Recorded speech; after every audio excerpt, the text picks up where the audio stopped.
All right, so get ready for a deep dive, folks, into some predictions about 2022. Oh, yeah. It might make you chuckle a little bit. Oh, yeah. We're talking psychics. We're Right. talking astrologers. Right. And their attempts to, like, map out the future, the kind of stuff that makes you wonder if they're, like, peeking into a crystal ball or just really good at reading the news. Well, what's really interesting to me here is how these kind of mystical predictions clash with the very real anxieties that we all have about things like global politics, Exactly. the economy, pandemics even. Uh-huh. It's like they're tapping into our collective what-if button. Yeah, they really are. And today we're going to be exploring the predictions of two figures who couldn't be more different. We've got Judy Hevenly, who bills herself as a psychic advisor to the world's elite. Okay. And then we have Abhigya Anand, a teenage astrologer who went viral for predicting COVID. Wow. Talk about a study in contrasts. It's fascinating how they approach the whole prediction game, too. Yeah. Heavenly comes out with these bold, almost like news-like pronouncements. Right. While Anand is all shrouded in astrological jargon and cryptic warnings. Okay, let's start with Heavenly, the psychic of the powerful, All right. as some call her. I mean, this is a woman who claims to advise world leaders, celebrities, royalty, even helping them pick winning lottery numbers. Oh, wow. You'd think if you were already rubbing shoulders with the elite, you wouldn't need help winning the lottery. Right. It's almost comical. It really is. But she also claims a 90% accuracy rate with her Oscar predictions. Really? So maybe she's onto something, or maybe she just has a good publicist. Or both, right? Yeah. Okay, but here's where it gets really interesting. She predicted Russia's military moves against Ukraine back in December of 2021. Wow. Months before things actually escalated. She even predicted that Ukraine's aspirations to join NATO would be crushed. Yeah. Which, as we know, aligns perfectly with Russia's stance. So either she's got a direct line to Putin, or she's really good at connecting the dots. And the hits just keep coming. She predicted Putin would be struck by a sudden illness, potentially leading to internal conflict within Russia. And get this, she sees Japan going nuclear in 2022, pointing to their refusal to sign the UN treaty on the prohibition of nuclear weapons. It's like she's playing geopolitical Mad Libs. Right. Throw in a dash of international attention, a sprinkle of nuclear anxiety, and boom, you've got yourself a headline-grabbing prediction. And just when you thought things couldn't get any wilder, she throws in a prediction about Biden's health, tying it into the curse of Tecumseh. Wait, hold on. Back up for a second. The curse of Tecumseh. Is this like a real thing people believe in? It sounds totally far-fetched, right? But think about it. Presidents elected in years ending in zero, starting with William Henry Harrison back in 1840, have died in office. Oh, wow. Lincoln Garfield, McKinley Harding, FDR, JFK, all gone. Wow. That is kind of eerie when you lay it all out like that, and Heavenly predicts Biden is next in line for this supposed curse. Yeah, which is particularly interesting given that Ronald Reagan, who survived an assassination attempt, was reportedly one of her clients. No, really? Makes you wonder if she gave him some kind of mystical protection or if he just got lucky. So is she suggesting that Biden's fate is sealed simply because of the year he was elected? Or is this all just a way to tap into those pre-existing anxieties people have about presidential mortality? It's definitely food for thought. But, it also makes you wonder if she's so plugged into the world's elite. Could she be getting insider information? Or is she just a master at spinning narratives that resonate with people's fears? That's the million-dollar question, isn't it? And it leads us perfectly to our next fascinating figure, Abhigya Anand, the Indian boy wonder.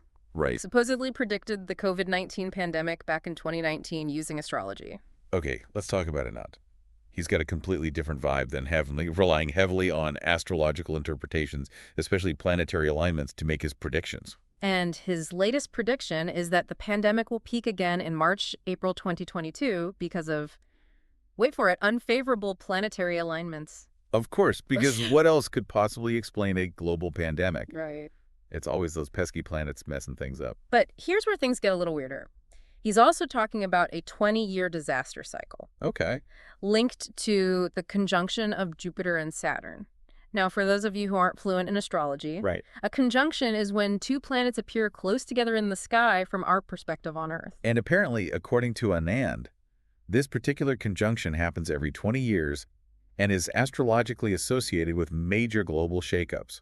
And get this, 20 years ago marked the start of the U.S. war in Afghanistan, which concluded just as this news cycle began. Coincidence? Or cosmic foreshadowing. It's enough to make you want to dust off your old horoscope, right? Absolutely. But before we spiral down the astrological rabbit hole, let's unpack some more of Nan's predictions. Okay. He's warning of a major world event in April, but stays deliberately vague on the details. Oh, how convenient. Leaves plenty of room for interpretation, right? Exactly. Mm. He also predicts a brutal economic crisis, potentially worse than the 2008 financial crisis, Oh. which, is saying something. So he's saying we're all doomed. Not quite. He does suggest that economic upheaval can also create opportunities, Okay. pointing to the rise of companies like Google, Amazon, and Facebook after the 2008 crash. So maybe there's a silver lining to this whole financial doom and gloom scenario. Okay. I'm cautiously optimistic about that. Yeah. But here's the kicker. Anand's solution to all this impending doom is surprisingly simple.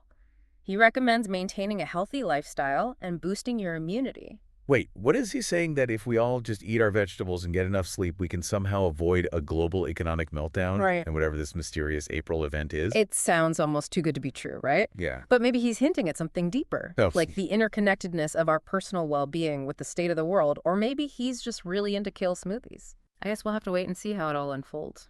So we've got Heavenly with her bold pronouncements and alleged connections to the powerful, and Anand with his cryptic astrological warnings and surprisingly simple solutions.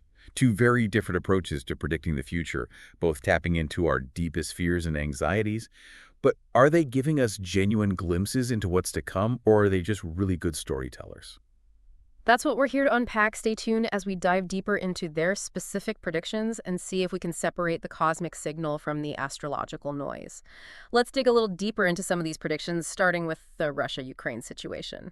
Both Heavenly and Anand seem to foresee the conflict, though their methods couldn't be more different. You've got Heavenly with her insider sources vibe and Anand blaming it all on those mischievous planets. It's like comparing a political thriller to a cosmic horoscope. But the question is, did they actually predict anything specific, or were they just making educated guesses based on existing tensions? That's the tricky part with these kinds of predictions. Tensions between Russia and Ukraine have been simmering for years, so anyone paying attention could have reasonably guessed that things might escalate. It's like predicting that a pot of water on a hot stove will eventually boil. Okay, so maybe the Russia-Ukraine prediction wasn't that impressive. But what about Heavenly's claim that Putin will be struck by a sudden illness?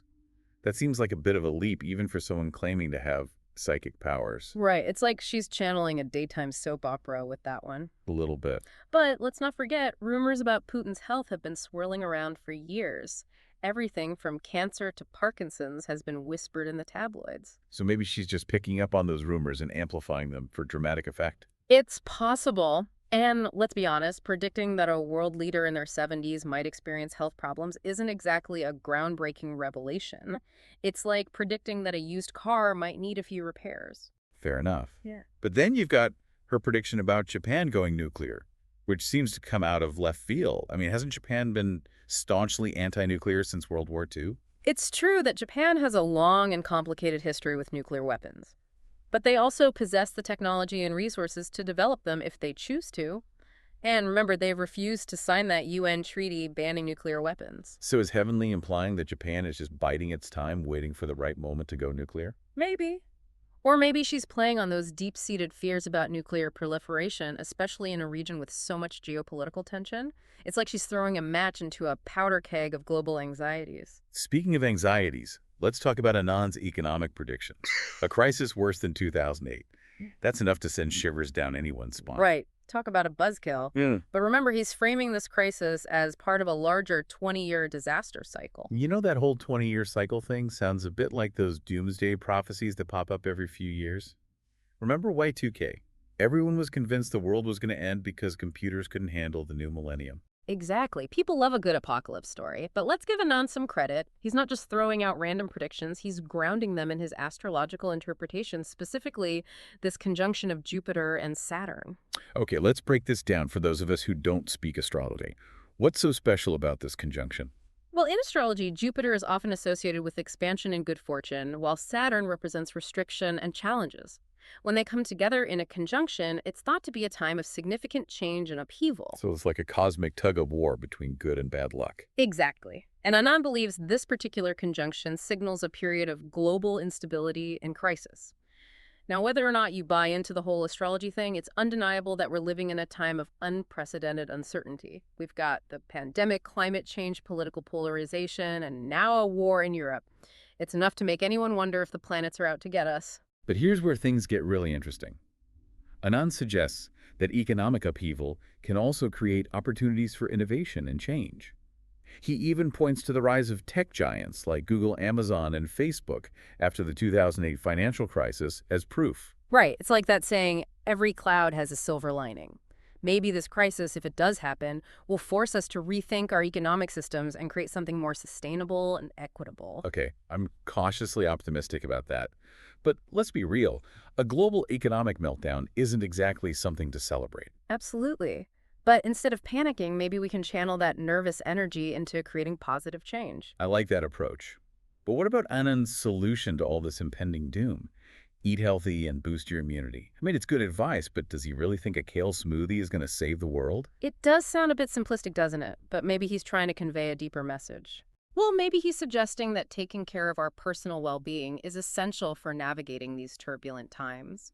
If we're healthy and resilient as individuals, we're better equipped to handle whatever challenges come our way, whether it's a global pandemic or an economic crisis. Okay, I can see that.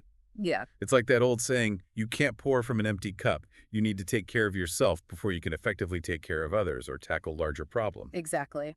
And maybe Anand is also hinting at the interconnectedness of everything.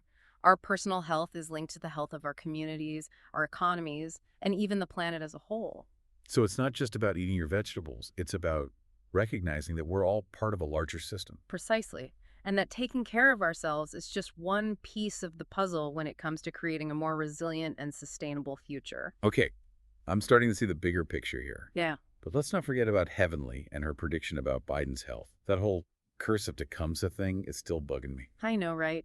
It's hard to know whether to take it seriously or just laugh it off as a bizarre piece of American folklore. It's like a campfire story come to life, but with potentially real-world implications. And it makes you wonder, why are we so fascinated by these kinds of prophecies and curses, especially when it comes to our leaders? Maybe it's because we crave a sense of order in a world that often feels chaotic and unpredictable. Or maybe we're just suckers for a good story, even if it's a bit morbid.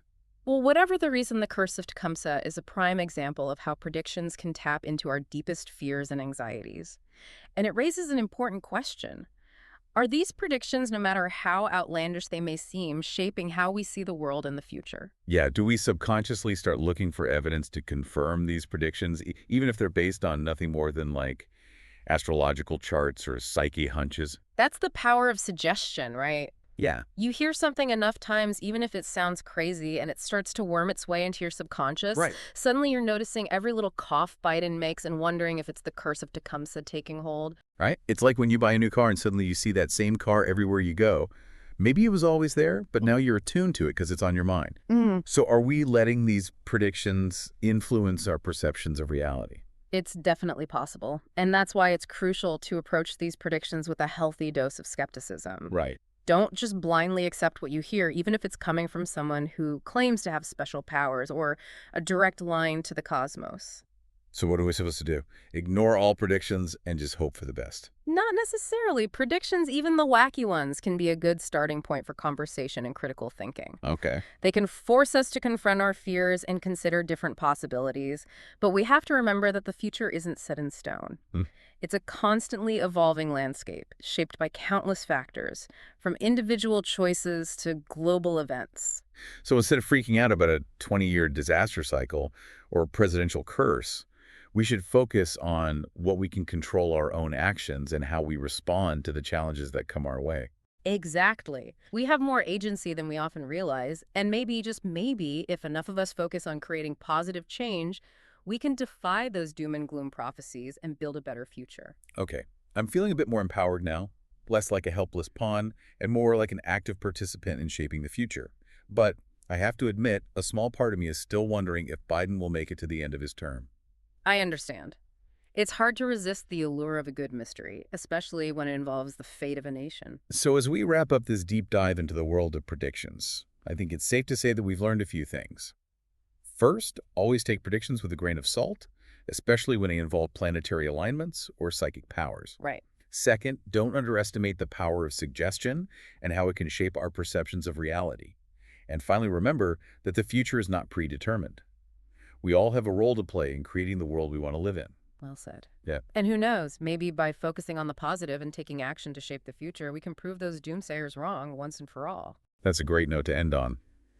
Thanks for joining us on this wild ride through the world of predictions. It was my pleasure. Always happy to explore the intersection of the strange, the speculative, and the downright absurd. And to all of you listening, keep those questions coming and those critical thinking caps on. Until next time, stay curious, and remember the future is in your hands.